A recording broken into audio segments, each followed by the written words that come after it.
Satprem, Sri Aurobindo ou l'aventure de la conscience. Chapitre 5. La conscience.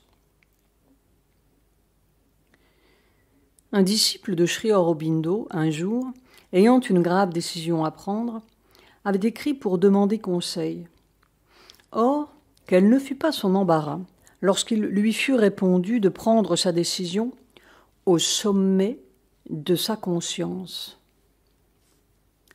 C'était un disciple occidental et il s'était demandé ce que diable on pouvait bien entendre par là, si ce sommet de la conscience était une manière de penser très fort ou une sorte d'enthousiasme quand le cerveau est bien chauffé, ou quoi. Parce que c'est la seule manière de conscience que nous connaissions en Occident. C'est-à-dire que pour nous, la conscience est toujours un phénomène mental. Je pense, donc je suis. C'est un point de vue, le nôtre.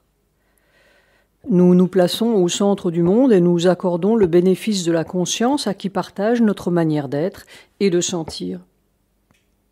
Il n'y a pas si longtemps encore, nous nous étonnions que l'on puisse être perçant. Pourtant, si nous voulons comprendre et découvrir ce qu'est la conscience et la manipuler, il faut passer outre à cet étroit point de vue. Sri Aurobindo, dès qu'il fut parvenu à un certain degré de silence mental, avait pu faire les observations suivantes. La conscience mentale n'est qu'une gamme humaine, et elle n'épuise pas plus toutes les gammes de conscience possibles que la vue humaine n'épuise toutes les gradations de couleurs ou l'ouïe humaine toutes les gradations du son. Car il y a quantité de choses au-dessus ou au-dessous qui sont invisibles pour l'homme et inaudibles. De même, il y a des gammes de conscience au-dessus et au-dessous de la gamme humaine, avec lesquelles l'être humain normal n'a pas de contact, et qui, de ce fait, lui semblent inconscientes. Des gammes supramentales ou surmentales et des gammes submentales. En fait, ce que nous appelons inconscience est simplement une autre conscience. Nous ne sommes pas plus inconscients quand nous sommes endormis ou assommés ou drogués ou morts, ou dans n'importe quel autre état, que quand nous sommes plongés dans une pensée intérieure et que nous avons oublié notre moi physique et tout ce qui nous entoure. Pour quiconque a tant soit peu avancé sur le chemin du yoga, c'est là une proposition tout à fait élémentaire.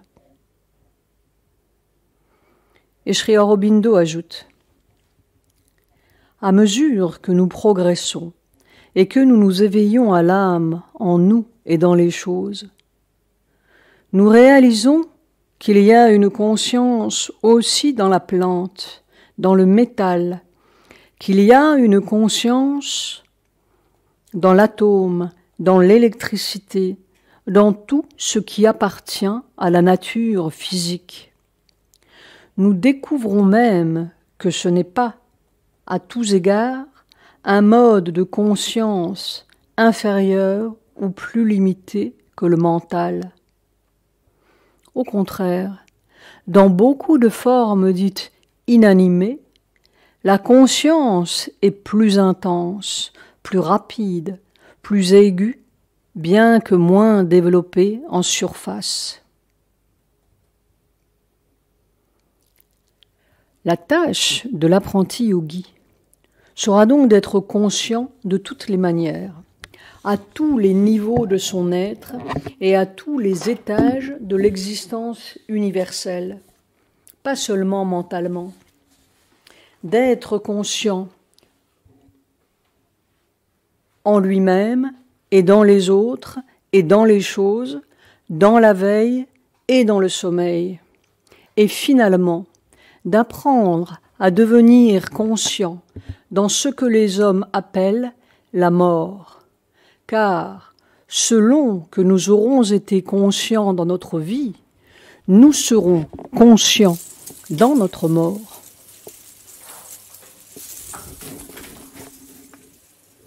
Mais nous ne sommes pas obligés de croire Sri Aurobindo sur parole. Il nous encourage même vivement à voir par nous-mêmes. Il faut donc démêler cette chose en nous qui relie nos diverses manières d'être, endormis, éveillés ou, entre guillemets, morts, et nous permet d'entrer en contact avec les autres formes de conscience. Les centres de conscience. Si nous poursuivons notre méthode expérimentale fondée sur le silence mental, nous serons amenés à faire plusieurs découvertes qui, peu à peu, nous mettront sur la piste. D'abord, nous verrons la confusion générale où nous vivons se décanter lentement. Des étages se distingueront dans notre être de plus en plus clairement, comme si nous étions faits d'un certain nombre de fragments ayant chacun une personnalité propre et un centre bien distinct. Et, chose plus remarquable encore, une vie particulière, indépendante du reste. Cette polyphonie, si l'on ose dire, car c'est plutôt une cacophonie, nous est généralement masquée par la voix mentale, qui recouvre tout, annexe tout.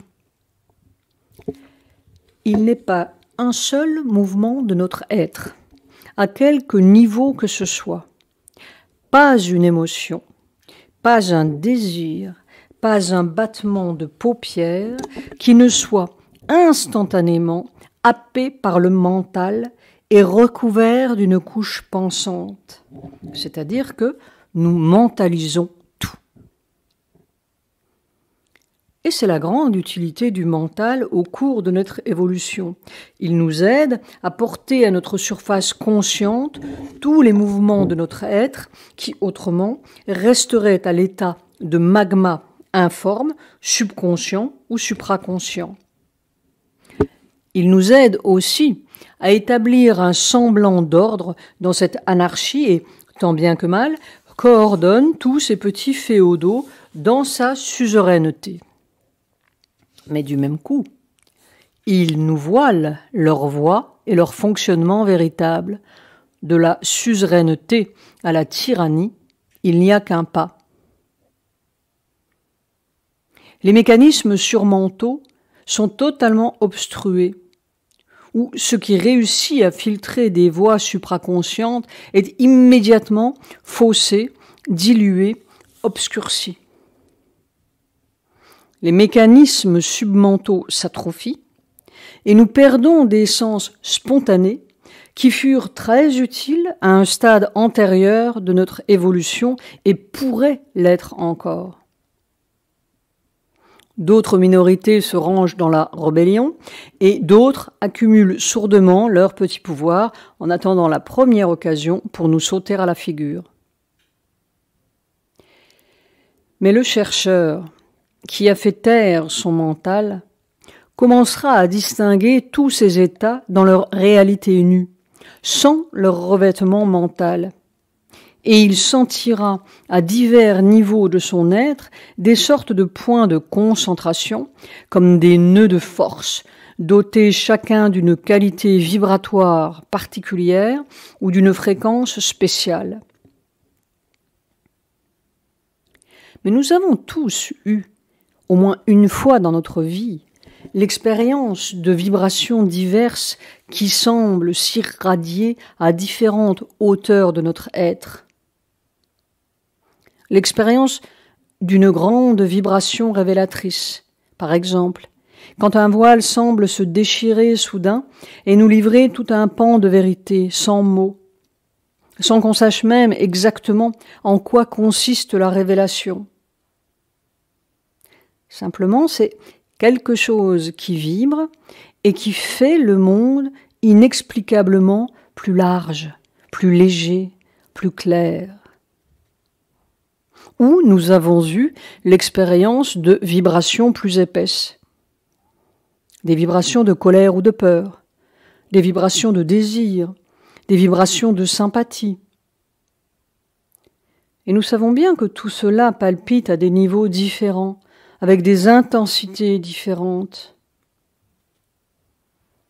Il y a ainsi en nous toute une gamme de nodules vibratoires ou de centres de conscience, chacun spécialisé dans un type de vibration, que nous pouvons distinguer et saisir directement suivant le degré de notre silence et l'acuité de nos perceptions. Et le mental est seulement un de ces centres, un type de vibration, seulement une des formes de conscience, encore qu'il veuille s'arroger la première place.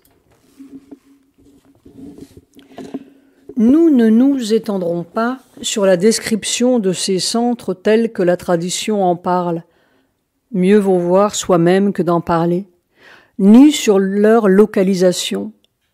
Le chercheur les sentira lui-même sans difficulté dès qu'il sera un peu clair. Disons simplement que ces centres, appelés chakras en Inde, ne se situent pas dans notre corps physique, mais dans une autre dimension, bien que leur concentration, à certains moments, puisse devenir si intense qu'on ait la sensation aiguë d'une localisation physique.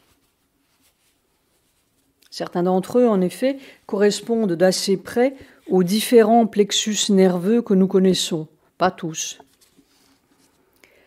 Diagramme grosso modo, on peut distinguer 7 centres, répartis en 4 zones. 1. Le supraconscient, avec un centre un peu au-dessus du sommet de la tête. Note de bas de page, ce centre, appelé lotus aux 1000 pétales, pour symboliser la richesse lumineuse que l'on perçoit lorsqu'il s'ouvre, se situerait, selon la tradition indienne, au sommet du crâne.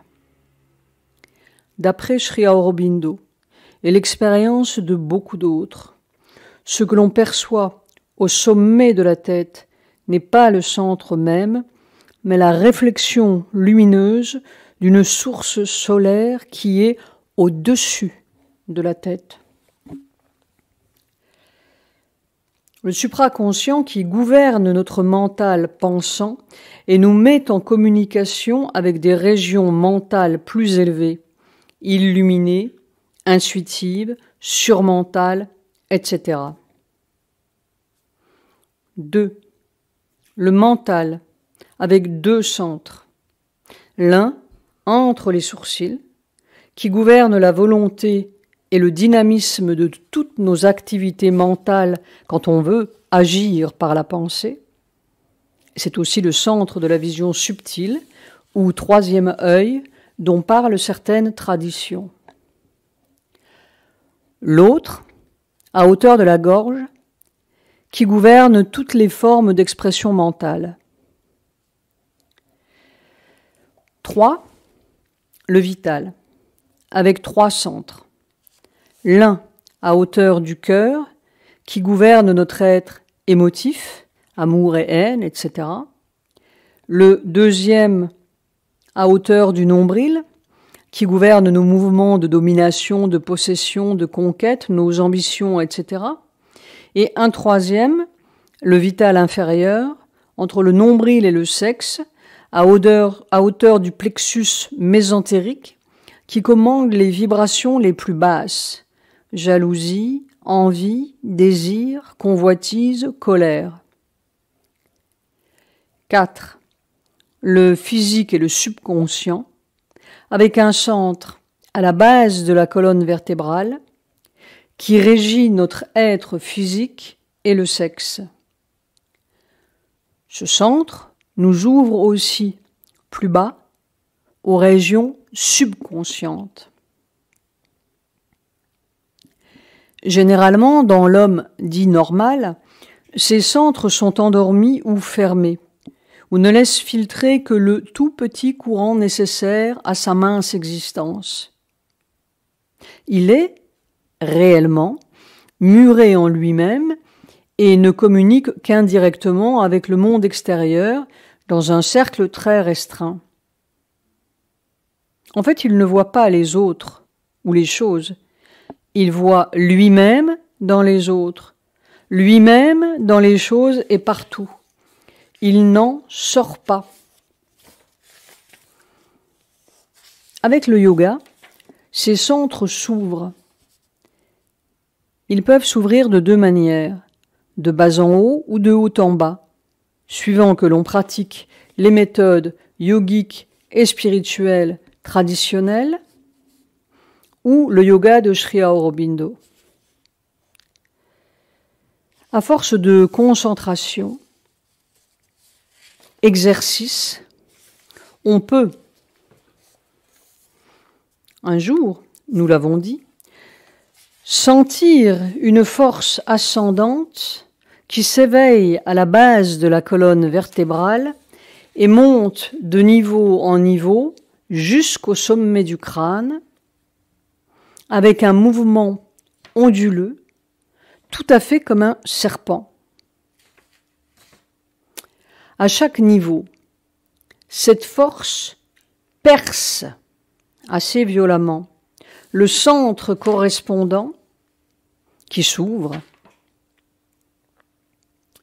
et en même temps nous ouvre à toutes les vibrations ou énergies universelles qui correspondent à la fréquence de ce centre particulier.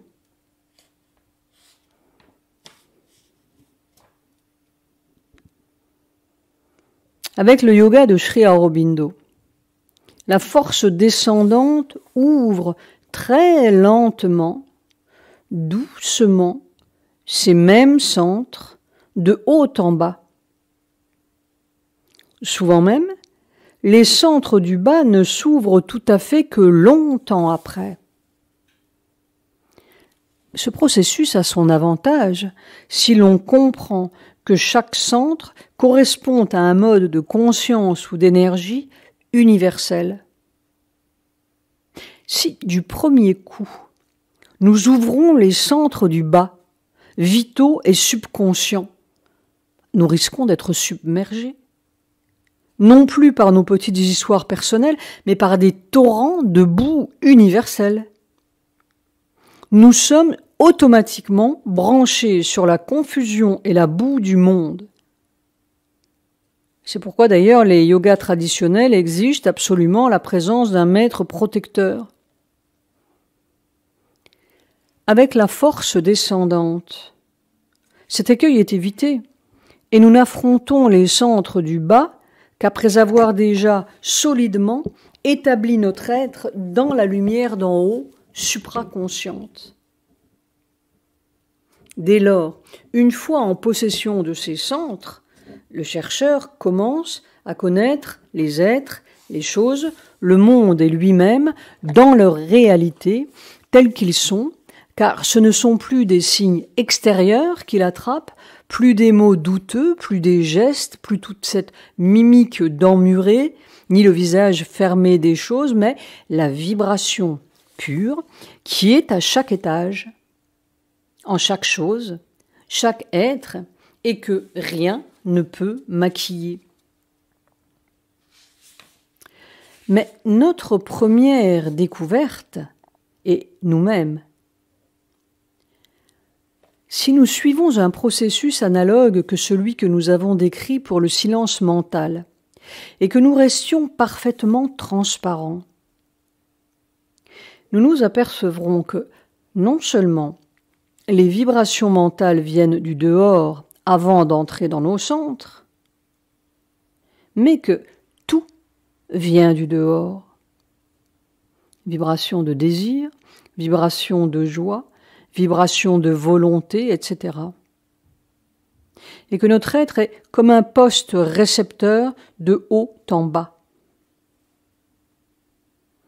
Vraiment, nous ne pensons pas, nous ne voulons pas, nous n'agissons pas, mais la pensée arrive en nous, la volonté arrive en nous, l'impulsion et l'action arrivent en nous.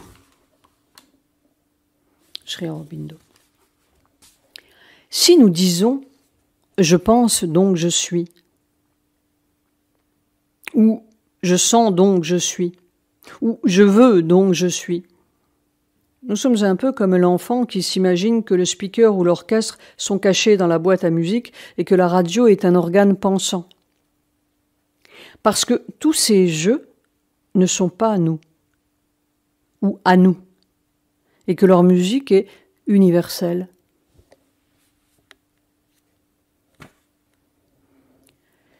La personnalité frontale. Nous serons tentés de protester car, enfin, ce sont nos sentiments tout de même, nos peines, nos désirs, c'est notre sensibilité et c'est nous, pas je ne sais quelle machine télégraphique. Et il est vrai que c'est nous en un sens. En ce sens que nous avons pris l'habitude de répondre à certaines vibrations plutôt qu'à d'autres, d'être émus, peinés par certaines choses plutôt que par d'autres. Et que cette masse d'habitudes a fini, apparemment, par se cristalliser en une personnalité que nous appelons nous-mêmes. Mais si l'on regarde de plus près, on ne peut même pas dire que c'est nous qui avons pris toutes ces habitudes. C'est notre milieu, notre éducation, notre atavisme, nos traditions qui ont choisi pour nous et qui à chaque instant choisissent ce que nous voudrons, ce que nous désirerons, ce que nous aimerons ou n'aimerons pas. Et tout se passe comme si la vie se passait sans nous. À quel moment un vrai « je » éclate-t-il dans tout cela ?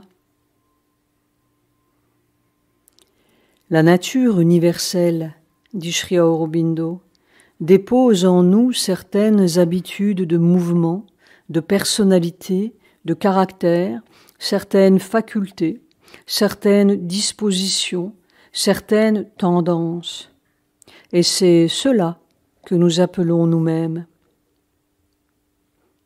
Et nous ne pouvons pas dire non plus que ce nous-mêmes est une vraie fixité. Citation. C'est seulement la récurrence régulière et constante des mêmes vibrations et des mêmes formations qui nous donne une apparence de stabilité. Parce que ce sont toujours les mêmes longueurs d'onde que nous accrochons, ou plutôt qui s'accrochent à nous, conformément aux lois de notre milieu et de notre éducation, toujours les mêmes vibrations mentales, vitales et autres qui se répètent à travers nos centres et que nous nous approprions automatiquement, inconsciemment, indéfiniment. Mais en fait, tout est en état de flux constant et tout nous vient d'un mental plus vaste que le nôtre, universel, d'un vital plus vaste que le nôtre, universel, ou de régions plus basses encore, subconscientes, ou plus hautes, supraconscientes. Ainsi, cette petite personne frontale est entourée, surplombée, soutenue, traversée et mue par toute une hiérarchie de mondes, comme l'avait vu la sagesse ancienne. Sans effort, les mondes se meuvent l'un en l'autre, dit le Rig Veda 2, 24, 5.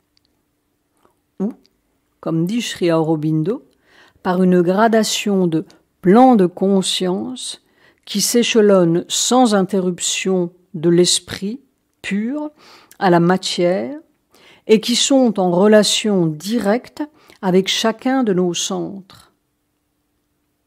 Citation. Mais nous ne sommes conscients que de quelques bulles à la surface. Que reste-t-il de nous au milieu de tout cela? Pas grand-chose, à vrai dire, ou tout, suivant la hauteur à laquelle nous branchons notre conscience. L'individualisation de la conscience. Nous commençons à entrevoir ce qu'est la conscience et à sentir qu'elle est partout dans l'univers, à tous les étages, auxquels correspondent nos propres centres, mais nous n'avons pas encore trouvé notre conscience. Peut-être parce que ce n'est pas une chose que l'on trouve toute faite, mais que l'on attise comme un feu. Nous avons tous senti, à certains moments privilégiés de notre existence, comme une chaleur dans notre être, une sorte de poussée intérieure ou de force vivante qui n'a pas de mots pour s'expliquer, pas même de raison d'être là, parce qu'elle surgit de rien, sans cause, nue comme un besoin ou comme une flamme. Toute notre enfance témoigne de ce pur enthousiasme, cette nostalgie sans explication. Mais bien vite, nous sortons de cette adolescence et le mental s'empare de cette force, comme il s'empare de tout et la recouvre de grands mots idéalisants. Il la fait entrer dans une œuvre, un métier, une église, où le vital s'en saisit et la badigeonne de sentiments plus ou moins nobles, à moins qu'il ne la fasse entrer dans quelque aventure ou qu'il s'en serve pour dominer, vaincre, posséder. Parfois cette force s'enlise plus bas, et parfois tout est noyé. Il ne reste plus qu'une petite ombre sous un fardeau. Mais le chercheur, qui a fait taire son mental et ne risque plus d'être pris au piège des idées, qui a tranquillisé son vital et n'est plus emporté à tout moment dans la grande dispersion des sentiments et des idées et des désirs, redécouvre dans cet éclaircissement de son être comme un nouvel état de jeunesse, une nouvelle poussée à l'état libre. À mesure que sa concentration grandira, par ses méditations actives, par son aspiration, son besoin, il sentira que cette poussée dedans se met à vivre. Elle s'élargit et fait sortir ce qui vit, dit le Rig Veda, éveillant quelqu'un qui était mort. 1, 113, 8. Et qu'elle prend une consistance de plus en plus précise, une puissance de plus en plus dense, et surtout une indépendance, comme si c'était à la fois une force et un être dans son être. Il remarquera dans ses méditations passives tout d'abord, c'est-à-dire chez lui, tranquille, les yeux clos, que cette force en lui a des mouvements, une masse, des intensités variables, et qu'elle monte et descend au-dedans de lui, comme si elle n'était pas posée. On dirait le déplacement d'une substance vivante. Ces mouvements intérieurs peuvent même acquérir une puissance assez grande pour courber le corps lorsque cette force descend, ou pour le redresser et le tirer en arrière quand elle monte. Dans nos méditations actives, c'est-à-dire dans la vie extérieure ordinaire, cette force intérieure sera plus diluée et donnera la sensation d'une petite vibration sourde à l'arrière-plan, nous l'avons déjà noté. En outre, nous sentirons que ce n'est pas seulement une force impersonnelle, mais une présence, un être au fond de nous, comme si nous avions là un soutien, quelque chose qui nous donne une solidité, presque une armature, et un regard paisible sur le monde. Avec cette petite chose dedans, qui vibre, on est invulnérable et plus jamais seul. C'est partout là, c'est toujours là. C'est chaud, c'est proche, c'est fort. Et curieusement, quand on a découvert cela, c'est la même chose partout, dans tous les êtres, toutes les choses. On peut entrer en communication directe comme si c'était vraiment pareil, sans mur. Alors nous avons touché quelque chose en nous qui n'est pas le jouet des forces universelles, pas le « je pense donc je suis » assez maigre et sec, mais la réalité fondamentale de notre être. Nous, vraiment nous, centre vrai, chaleur et être, conscience et force. Note de bas de page, nous reparlerons plus tard de ce centre que Sri Aurobindo appelle centre psychique ou être psychique et que d'autres appellent âme. À mesure que cette poussée ou cette force intérieure prendra une individualité distincte, qu'elle grandira vraiment comme un enfant grandit, le chercheur se rendra compte qu'elle ne se meut pas au hasard comme il lui avait semblé tout d'abord, mais qu'elle se rassemble en divers points de son être, suivant les activités du moment, et que, en fait, c'est elle qui est derrière chacun des centres de conscience. Derrière les centres mentaux lorsqu'on pense, on peut, on veut, on s'exprime. Derrière les centres vitaux, lorsqu'on sent, on souffre, on désire, ou plus bas, ou plus haut, et que c'est elle réellement qui prend connaissance. Tous les centres, y compris le mental, ne sont que ces ouvertures sur les différents étages de la réalité universelle ou ces instruments de transcription et d'expression. C'est elle le voyageur des mondes, l'explorateur des plans de conscience. Elle qui relie nos diverses manières d'être, de la veille au sommeil et à la mort, lorsque le petit mental extérieur n'est plus là pour nous renseigner ou nous diriger. Elle qui monte et descend toute la gamme de l'existence universelle et qui communique partout. En d'autres termes, nous aurons découvert la conscience. Nous aurons dégagé ce qui, chez l'homme ordinaire, est constamment dispersé, confondu, englué dans ses 1000 activités pensantes et sensibles. Au lieu de nous situer sempiternellement quelque part entre l'abdomen et le front, nous pourrons déplacer notre conscience vers des régions plus profondes ou plus hautes, inaccessibles au mental et à nos organes des sens. Car la conscience n'est pas une façon de penser ou de sentir, en tout cas pas exclusivement cela, mais un pouvoir d'entrer en contact avec la multitude des degrés de l'existence, visibles ou invisibles. Plus notre conscience se développe, plus son rayon d'action et le nombre des degrés qu'elle est capable d'atteindre grandissent.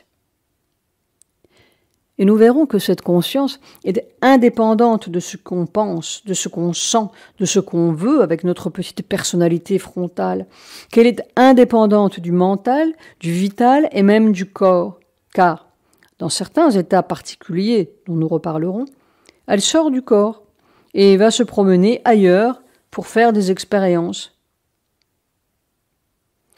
Notre corps, notre pensée, nos désirs ne sont qu'une mince pellicule de notre existence totale.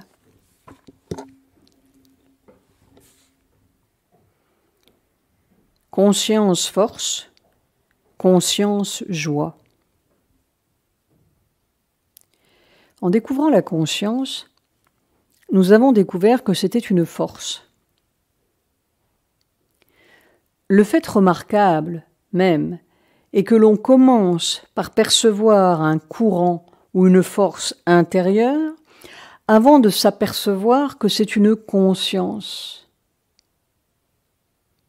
La conscience est une force. Conscience-force, dit Sri Aurobindo. Car en vérité, les deux termes sont inséparables et convertibles l'un dans l'autre.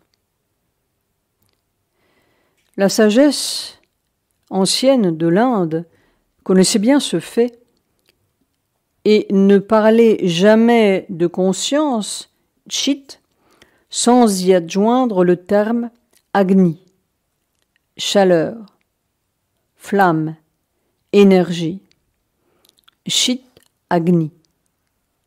Parfois, elle emploie aussi le mot tapas, qui est synonyme d'agni, chit tapas.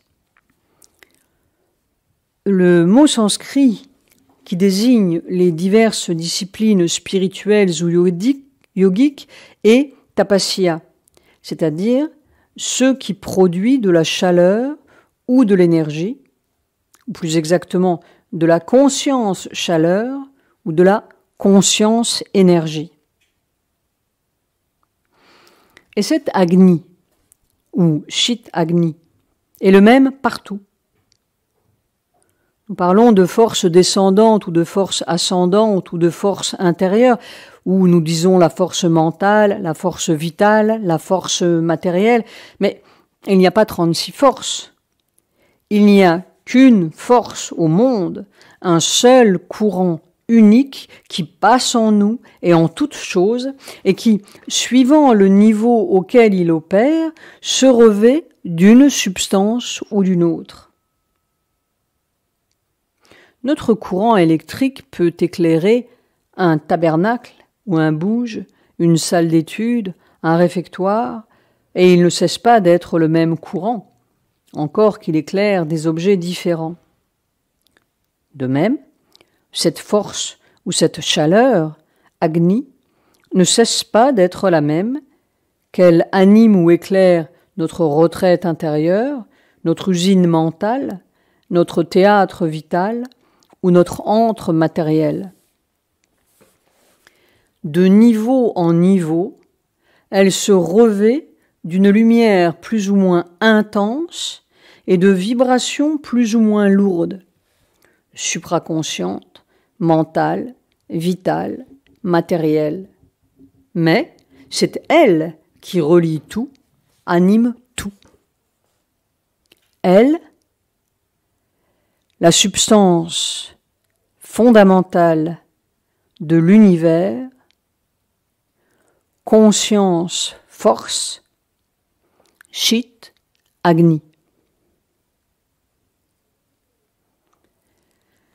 S'il est vrai que la conscience est une force, inversement, la force est une conscience, et toutes les forces sont conscientes.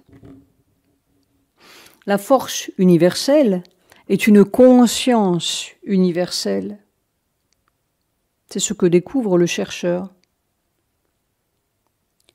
Quand il a pris contact avec ce courant de conscience-force en lui, il peut se brancher sur n'importe quel niveau de l'universelle réalité, n'importe quel point, et percevoir, comprendre la conscience qui est là, ou même agir sur elle, parce que c'est partout le même courant de conscience, avec des modalités vibratoires différentes, dans la plante et dans les réflexions du mental humain, dans le supraconscient lumineux et dans l'instinct de la bête, dans le métal ou dans nos méditations profondes. Si le morceau de bois était inconscient, le yogi n'aurait pas le pouvoir de le déplacer par sa concentration, parce qu'il n'aurait aucun point de contact avec lui. Si un seul point de l'univers était totalement inconscient, l'univers entier serait totalement inconscient, parce qu'il ne peut pas y avoir deux choses. Einstein nous a appris, et c'est vraiment la grande découverte, que matière et énergie sont convertibles l'un en l'autre. E égale mc2. La matière est de l'énergie condensée. Il nous reste à découvrir pratiquement que cette énergie ou cette force est une conscience et que la matière, elle aussi, est une forme de conscience. Comme le mental est une forme de conscience, comme le vital ou le supraconscient sont d'autres formes de conscience. Quand nous aurons trouvé ce secret, la conscience dans la forme, nous aurons la vraie maîtrise des énergies matérielles, une maîtrise directe. Mais nous ne faisons que redécouvrir de très anciennes vérités. Il y a 4000 ans, les Upanishads savaient déjà que la matière est de l'énergie condensée, ou plutôt de la conscience-énergie condensée. Par l'énergie de sa conscience, Brahman s'est massé. De cela, la matière est née, et de la matière, la vie, le mental et les mondes. Mundaka Upanishad 1, 1, 8. Et tout est conscience ici-bas, parce que tout est l'être ou esprit. Tout est chit, parce que tout est sat, sat, chit, à divers niveaux de sa propre manifestation. L'histoire de notre évolution terrestre, finalement, est l'histoire d'une lente conversion de la force en conscience, ou plus exactement, un lent rappel à la mémoire de soi, de cette conscience engloutie dans sa force. Au premier stade de l'évolution, la conscience de l'atome, par exemple, est absorbée dans son tourbillonnement, comme la conscience de l'artisan est absorbée dans la pièce qu'il façonne, oublieuse de tout le reste, comme la plante est absorbée dans sa fonction chlorophyllienne, comme notre propre conscience est absorbée dans un livre, un désir, oublieuse de tous les autres niveaux de sa propre réalité. Tout le progrès évolutif, en fin de compte, se mesure à la capacité de dégagement ou de décrochage de l'élément conscience hors de son élément force. C'est ce que nous avons appelé l'individualisation de la conscience. Au stade spirituel ou yogique de notre évolution, la conscience est totalement dégagée, dégluée de ses tourbillonnements mentaux, vitaux, physiques et maîtresse d'elle-même, capable de parcourir toute la gamme des vibrations de conscience, de l'atome à l'esprit. La force est devenue totalement conscience. Elle s'est totalement souvenue de soi. Et ce souvenir de soi, c'est se souvenir de tout. Parce que c'est l'esprit en nous qui se souvient de l'esprit partout.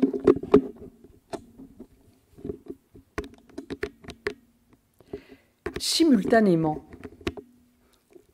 à mesure que la force recouvre sa conscience, elle recouvre la maîtrise de sa force et de toutes les forces.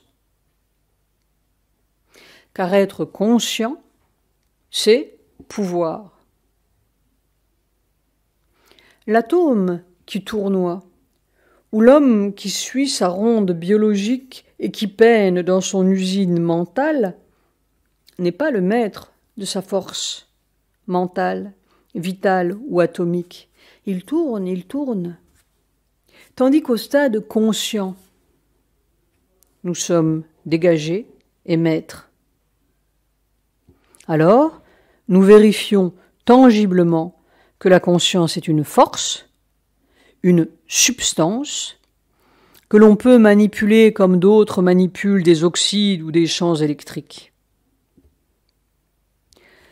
Si l'on commence à percevoir la conscience intérieure, dit Sri Aurobindo, on peut en faire toutes sortes de choses. L'envoyer à l'extérieur sous forme de courant de force, tracer un cercle ou un mur de conscience autour de soi, diriger une idée pour qu'elle entre dans la tête de quelqu'un en Amérique, etc. Il expliquait encore que cette force puisse avoir des résultats tangibles tant à l'intérieur qu'à l'extérieur est le sens même de la conscience yogique. Si nous n'avions pas fait des milliers d'expériences prouvant que le pouvoir dedans peut modifier le mental, développer ses capacités, en ajouter de nouvelles, découvrir de nouvelles strates de conscience, maîtriser les mouvements du vital, changer le caractère, influencer les hommes et les choses, avoir de l'autorité sur le fonctionnement et l'état du corps, modifier les événements. Nous n'en parlerions pas comme nous le faisons. En outre, ce n'est pas seulement par ses résultats, mais dans ses mouvements mêmes que la force est tangible et concrète. Quand je parle de sentir la force ou le pouvoir, je ne veux pas dire simplement en avoir un vague sentiment, mais la sentir concrètement et par conséquent être capable de la diriger, de la manipuler, de surveiller ses mouvements, d'être conscient de sa masse et de son intensité, et de même pour toutes les autres forces qui peuvent s'opposer à elle.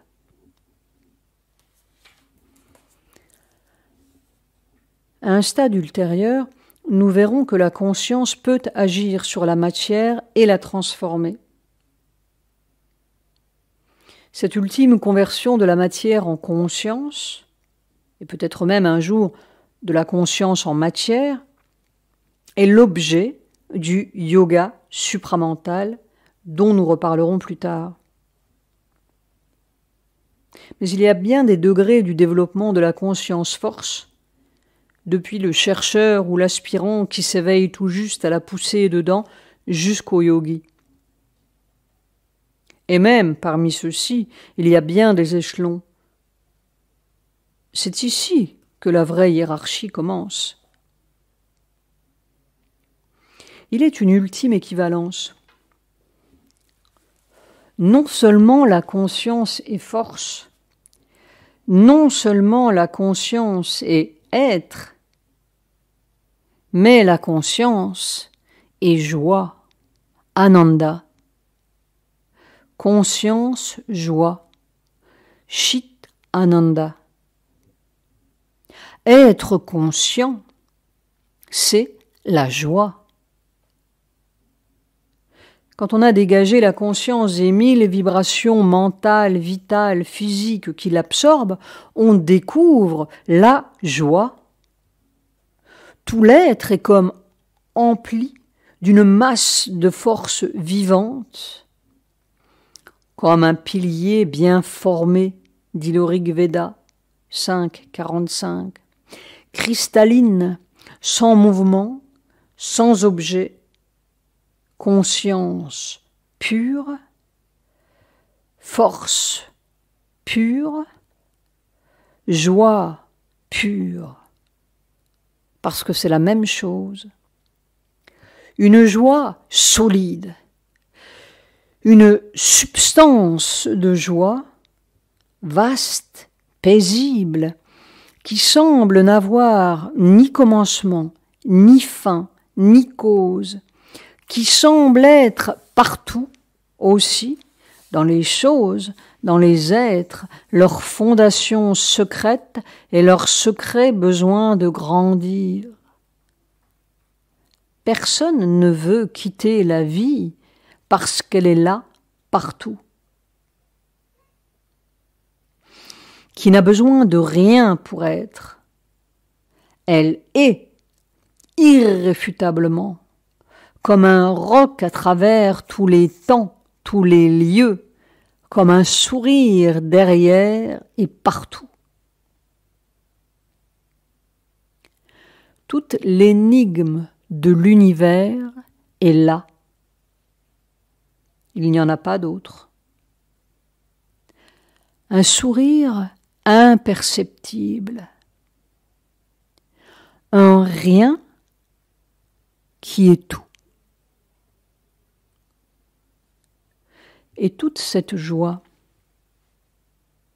parce que tout est l'esprit qui est joie, Sat Chit Ananda, existence, conscience, joie, triade éternelle qui est l'univers et que nous sommes. Secret dont nous devons découvrir et vivre à travers le long voyage évolutif. De la joie, tous les êtres sont nés. Par la joie, ils existent et grandissent. À la joie, ils retournent. Taittiriya Upanishad 3, 6.